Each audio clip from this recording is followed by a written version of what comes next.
Hi, everybody. Thank you for joining in.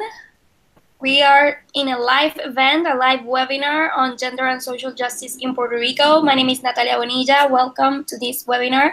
I'm here with Ada Alvarez Conde. She is a gender and policy expert in Puerto Rico as well as internationally. Ada, thank you for joining in. Thank you, Natalia. It's a pleasure to me to be with another Boricua having this webinar. Yes, today we are going to be talking about what is currently happening on the gender-based violence in Puerto Rico. Most of you that already know that this webinar was being hosted by us knew that we wanted to go beyond the talk about the economy. We wanted to talk about social issues, what's happening to the people of Puerto Rico, specifically women, children, and the elderly. So I want to start this webinar, but before we go, I want to ask you to share this video to all your followers, as well as to comment below all your questions, as well as any topics that you would like to address. We will be having a specific section on the webinar where we will be answering your questions. So to start this webinar, I want to ask you, Ada, please tell us what is currently happening with gender-based violence statistics after Hurricane Maria. Well, first of all, thanks for joining this webinar. Anybody who's joining or who sees it whatever time, that's a good thing about being live. Basically, with this webinar, there were a series of questions that were posted at the event, and that's what I'm going to answer, starting with the one that Natalia just said about which are the statistics. So technically, the first question is, what is the situation on domestic violence and child abuse in Puerto Rico? So for now, like the latest statistics are 16,000 of child abuse cases that are reported to the police, and around 11,000, again, police reports by the Law 54 or the law related to domestic violence. This is just the reports that get to the police. So the statistics show that it could be a lot more. So definitely the issue of making sure that we get to the authorities and that we report them is a campaign by its own, but the number is big. So the reason we're starting with the statistics is to give you an example of what was the situation before and how it stands.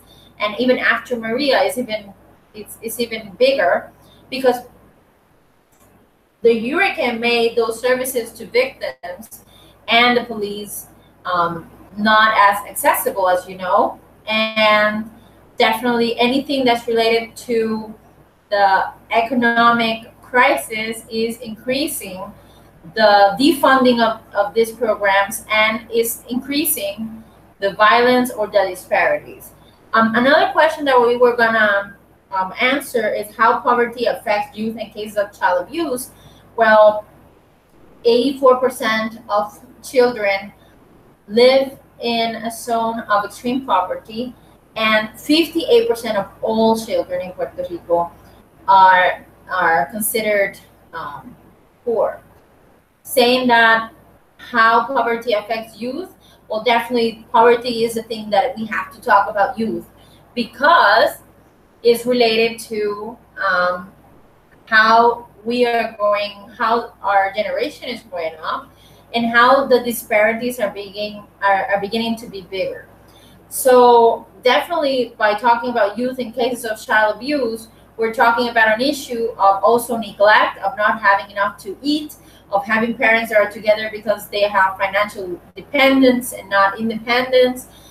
More and more people tied up to the circumstances of the island, the lack of jobs or job opportunities. As we know, there was a massive exodus after Maria, and a lot of that exodus was happening before, but this situation just made worse the poverty and the problem of education. As you know, they're closing schools more and more because they say that the population is going down, but the way they're doing it is not exactly the most democratic friendly way. So it is a challenge to go beyond, and this is why this is so important, to go beyond the fact that people see Puerto Ricans or see the people as a sign, a dollar sign, versus a human being, and the social aspect, which is a justice, social justice aspect of the crisis. The lack of policy, governmental actions for women, children, and minorities. Well, definitely in terms of minorities, we are regulated by the United States, and that's important to say it because anything related to migration laws, we cannot do it on our own. However, Puerto Rico was really great at 3 years ago to include on its Law 54, La Ley 54, which is the law that protects domestic violence victims, to include that help, to include that legal source or resource, regardless of immigration status. So that's important because it was a local law that made possible helping victims, but the local law made sure that it didn't matter which one was your status as an immigrant, to get the protection of the police and to be able to go to the police and do the filing of the case. Anything related to migration, that's another story. And after Trump's administration, they have been evaluating taking out the visa for domestic violence victims as exiles. So again, we have federal regulation that goes over local regulations, but one example, at least on immigration, related to how the Puerto Rican government gave more help to immigrant, in this case, the minorities. Policy and governmental actions. Well, definitely, I guess the biggest challenge is how to get out of the same thing that everybody is repeating, which is the financial crisis and not the social crisis that goes along with it. Because when you have more poverty, you have more disparity. When you have more disparity, you also have that exodus, demographics change. You have a older population. You have a series of unfortunate events coming up together that are making difficult that we have a plan. And today is probably the most horrible day to talk about this webinar, and the most great day to talk about it because two things happened today that are really important. First, there was a kid, an 8-year-old kid, that was found dead in one of the projects called Rico Torres, and he was found dead with 8 years old with 20 pounds. The mother called saying that they found him dead, and then apparently he was in a state of decomposition, like of his body. So he was so small and so tiny and so neglected that this was horrible, and it happened today. And if that wasn't enough, today the judge Swain just said that the fiscal board could override any policy if it's related to money, and kind of said what we already know, but it's been constant on the message that we do not have the final word.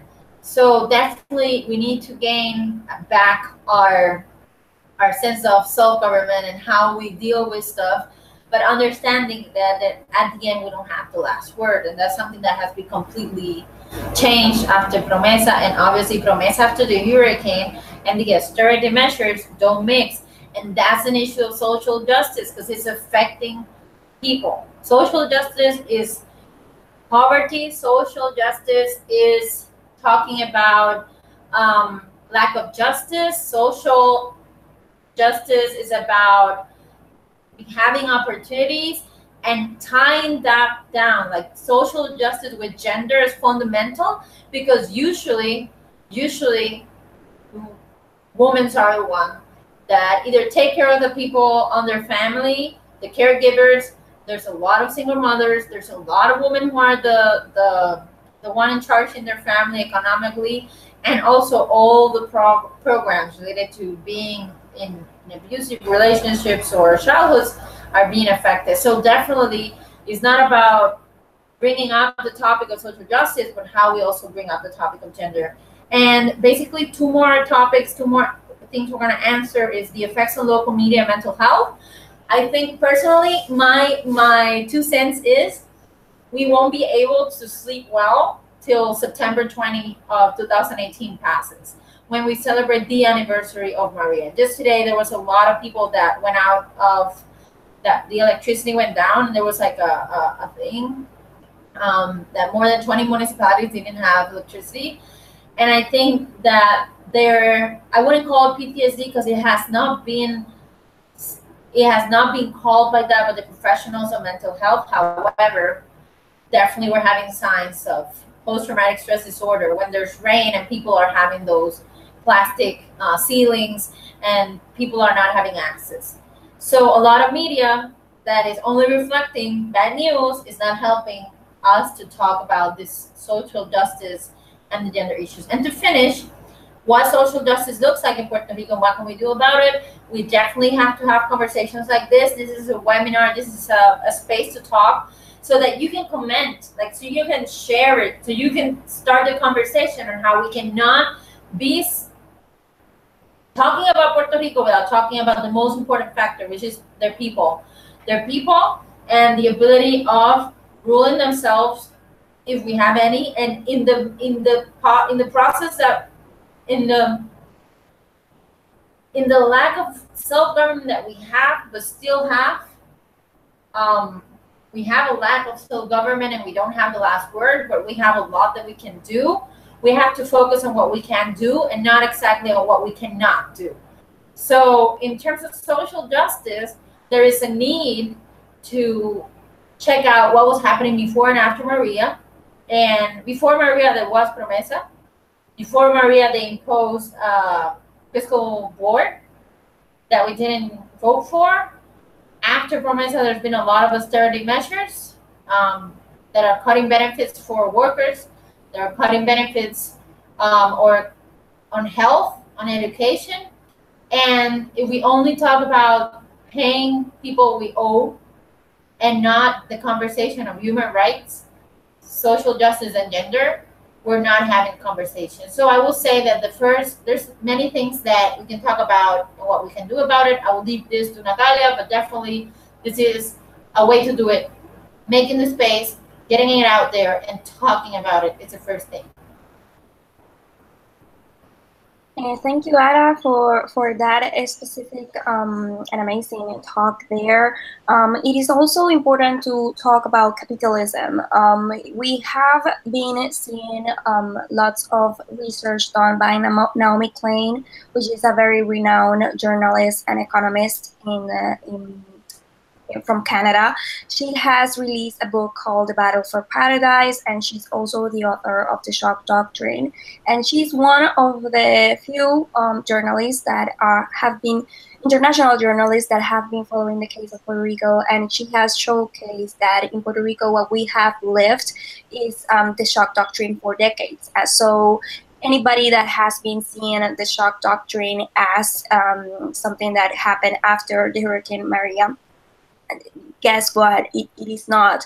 The shock doctrine has morphed into the exploitation of trauma, which is another doctrine that she's currently developing, which is the trauma doctrine, because it's tied not to the colonial status of Puerto Rico and the U.S.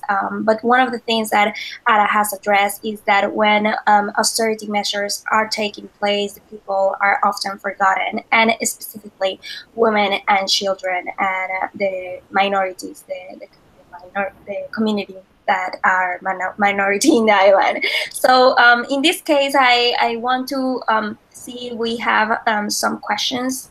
We currently have a comment by Aida Mendoza that she's talking about the capitalism disaster is the answer after Maria. But I will want to ask you, Ada, you have lived the hurricane there. Do you think that it is part capitalism, or is it more lack of government availability or I think a lot it has to do with, okay, let's talk about the colonial mindset. And I always like to quote Albert Memmi on this, on how colonialism goes beyond the political status and goes on how much time have you been on a situation where you feel you cannot do something. So I will tie that feeling with Maria. For a long time, the paradigm has been, especially by those who believe in statehood, that, or even those who don't believe in statehood but have liked how we are, that the US is a savior. And the problem with having that is that you always see people saying, "Oh, if it's federal, it must be good. If it comes from the U.S., it must be great," or that sense of whatever everybody else is more than what I am. So what happened with Maria was very interesting, and people are forgetting, and I'm trying to remember them. When Maria happened, the help didn't come immediately. Obviously, there were a series of people that came after pressure, or came after a response, military response, etc. But those first days, we had to deal with it on our own, and that was the shaking of people on what is my capacity to do things on my own, and how fast or how slow was the response of those who have been hearing all my life that are the saviors of this place. And it's very interesting because before Maria and before the fiscal control board happened, people wanted the fiscal control board because they trusted something federal more than the Puerto Rican government. But then right now, it completely changed into 8 out of 10 don't like the fiscal board because they've been implementing things that are hurtful for workers or hurtful to the pockets, that obviously makes makes families struggle.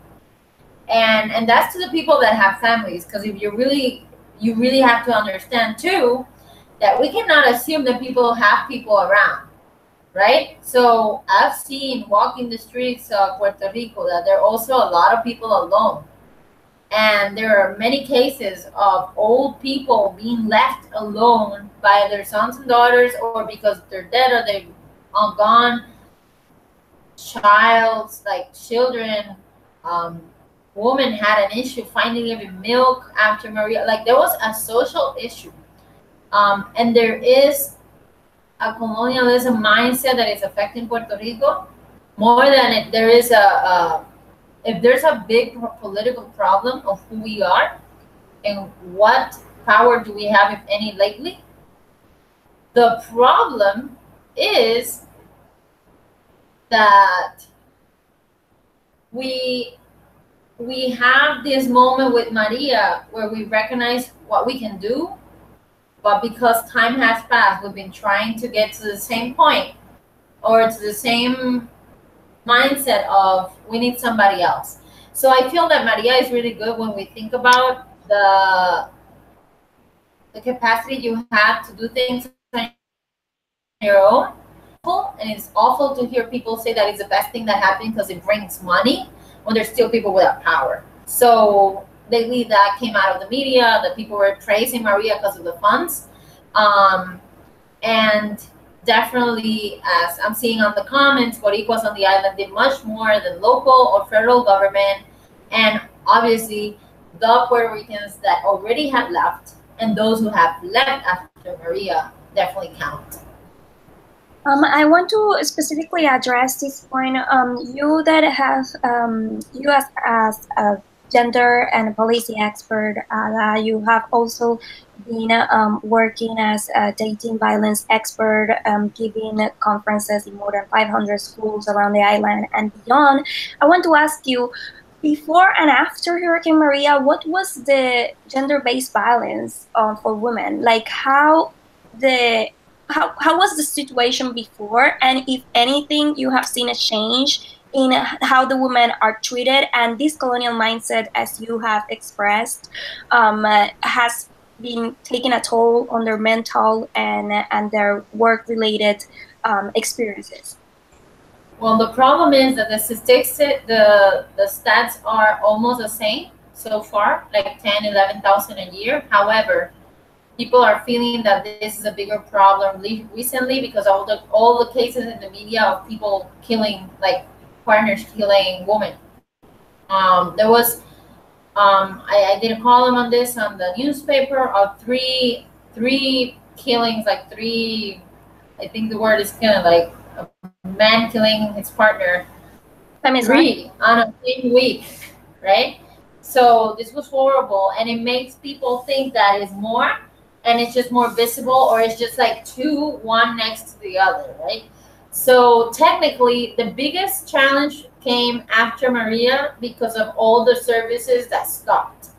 So, for example, shelters, domestic violence shelters were mostly destroyed. The communications obviously were destroyed in general, but when you're in a shelter and you are not, it's like being a refuge inside a refuge. It's like a weird like prison inside the prison, right? Because you were already being refuged by something outside, and then you're taking refuge of something that came on a hurricane and attacked everyone. So that's horrible. Um, but the biggest thing after Maria has been two things: the financial dependence. So I feel that because poverty or austerity have been the things that we're talking more about, the problem is that dependency on money, or staying with an aggressor because of money, or staying, not leaving because of money, is being one of the things that is increasing. The financial violence, or the fact that you can't leave because you don't have how to sustain your family. And also the fact that everything that has happened with gender has been really messed up. Not only because they're cutting funds, but there has been a weird situation where the government has become a bad news producer, right? So we had someone that they submitted for women's advocate office. They took that out because she was in favor of gender perspective education. Then the one that was the soup woman advocate became the woman advocate for some months. There was a mess in the office because no one was properly entitled to be the woman's advocate. It was like the interina, right? Like the one in between, like working it out. And then she denounced a sexual harassment case of the government, of a government official, and she was taken out. So the woman's advocate says something about a case on gender violence that is related to a politician, and she is taken out. And then just a month ago, they submitted a new one, women's advocate, and in like 2 or 3 days, they approved her. And a lot of people of the women advocacy groups didn't know her, or don't know exactly, or haven't seen her as an advocate ever. We hope that she will do good, but in terms of knowing her to fight for women, that's not the case. So I think the biggest issue has been that the financial dependency, the accumulation of mental, emotional situations that you have to endure to also add up any violence on the side. And then like the media kind of saying that this happens a lot and that it even happens on the government. So it's kind of weird to not have a direction and policy that will help this to get better. So definitely there is an attack on women. There is an attack on children. And there is an attack if we make them invisible, which is why this space is important, because we need to talk about this. It's great that we are two women talking at this webinar. There have been multiple panels and forums of Puerto Rico after Maria.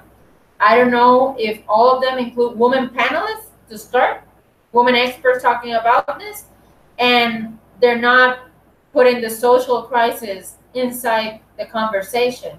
They're all talking about recovery, money that is being sent, and what they will build up, and the energy, and the whatever. And this is the moment to invite you to please add up women, because we are as experts as other people on panels and forums about Puerto Rico, in Puerto Rico or anywhere else. Second, you have two great examples here of Puerto Rican women who have talked about social justice and gender, who are doing stuff. And third, if you don't pick us, put the topic on the panels and the forums, because children, women, families, because this affects men too, need to be the spotlight of the recovery. Not there's let me put this out. There's a lot of evictions going on. A lot of people will lose their home. Well, there's another campaign on building homes. What is the use of us wood or concrete home if there's no one living inside it. And if the ones that are inside that home are destructive, are gone wrong, are having violence and having issues. So think about that beyond the box. And I think another point to address is that when we make these stories visible, because there's been a lot of international media coverage, national media coverage on the human tragedy of after the hurricane. However, we create this cycle, or the news has created this cycle of re-victimization, not really trying to push forward, like you said, putting women experts on panels talking about these issues beyond the problem, but rather focusing on the solutions. So to end this webinar on that note and to address social justice, the diaspora of the Puerto Rican diaspora, as well as many others in the US and internationally, have helped Puerto Rico in many ways. Also, there's many local initiatives of people in Puerto Rico doing amazing work, trying to restore land, restore the communities and the social work. So my question to you, Ada, will be, what else can be done to address social justice in Puerto Rico? What needs to be done now? What needs to be done to address social justice is, first of all, the need of having a mirror. We need to have some time to evaluate who we are, what we think of ourselves, what they have told us we are before anything. Because I would say, let's save each other. Let's work this out. We can do it. We did it on the 21st of September, the day after Maria. But if you don't think you can, it's hard that you will do something. So the first thing that you will have to say, that you will have to do, is definitely put a mirror on yourself and question, what have they have told me I am?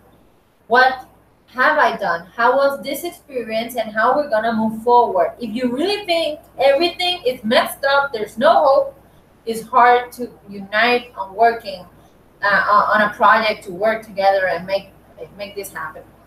Second, I personally have another, this is not necessarily related to gender, but definitely policy. If I was governor, I would definitely make sure that any money that is sent is invested mostly on Puerto Rican companies and Puerto Rican experts.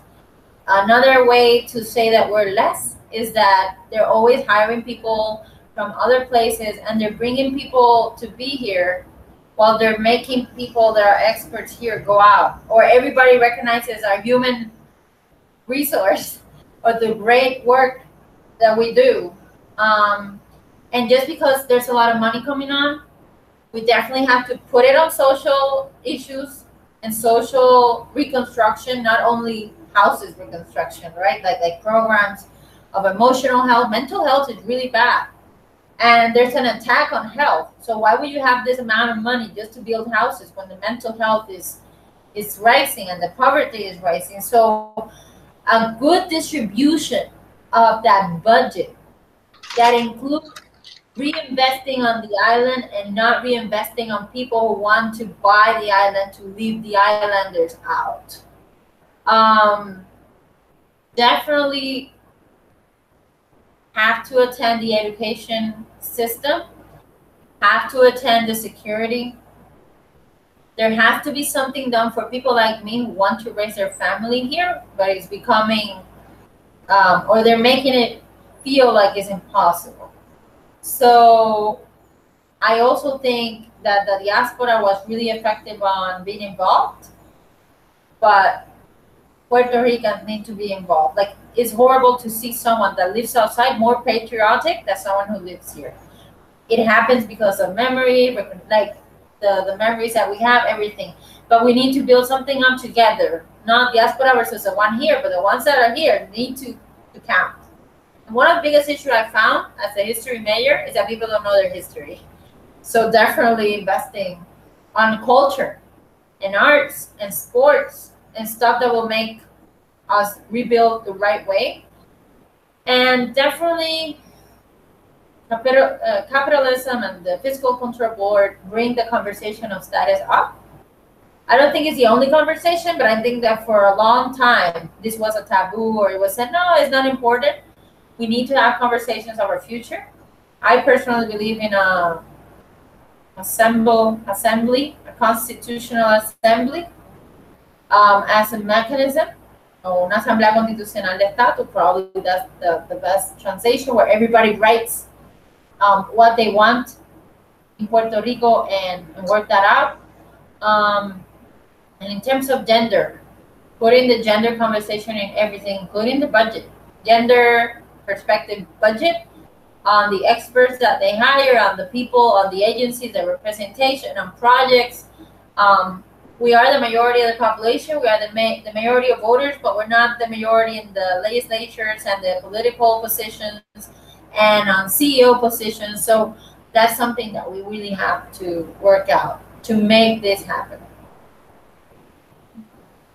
So I'm checking if we have some questions. I think in our Facebook page. Are there any topics to address? We would like to have you comment. All the viewers of this video, please comment below your ideas, your questions, and topics you'd like to be addressed.